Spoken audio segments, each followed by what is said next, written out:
I just think this is the power of information.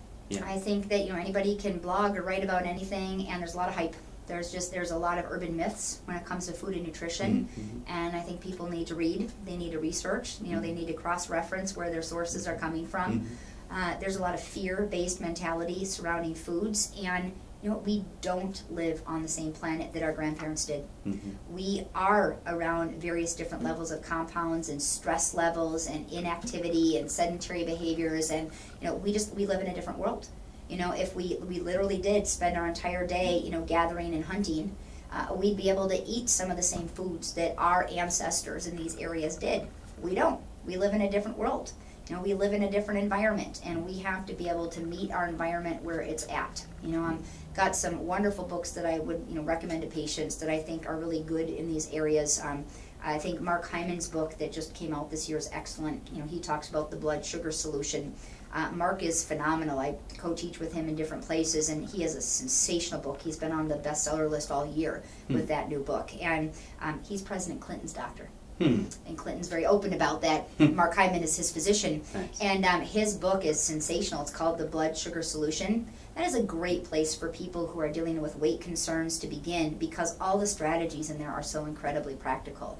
You know, that is an excellent resource. You know, if you kind of want to go back and study the evolution of animal products and kind of look at the toxicity in food, I think it's, you know, 20 years ago, you know, you go back to the Baskin-Robbins legacy, you know, and you look at the Diet for New America. I don't know if you remember reading that book. I mean, it's like a couple decades ago.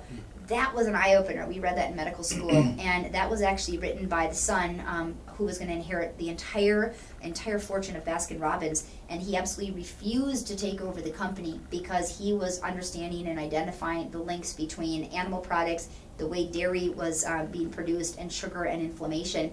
Absolutely turned away the entire family fortune, and instead has been educating for 20 years on healthy, clean food sources.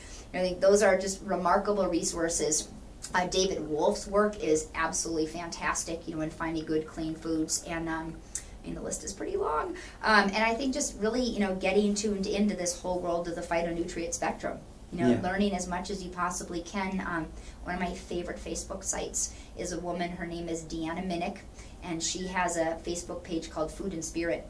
And every day she has 2 to 3 postings about colorful food and all the links between food, all science-based. She's a PhD in clinical nutrition, and her dissertations have all been around essential fatty acids. And she's just got beautiful Facebook postings every day, tips and recipes and ideas. You know, from a higher end, if you were looking at from a medical perspective, probably one of the better people to follow in this whole nutritional biochemistry field is Dr. Jeffrey Bland, PhD. So Jeffrey Bland, PhD, and there's an institute that just opened last year. It's called Personalized Lifestyle Medicine Institute, PLMI, and PLMI is actually going to be exploding in the next couple years as far as a great resource for blogging and physicians around the world to be accelerating the knowledge for patients. Nice. Thank you very much. You're welcome.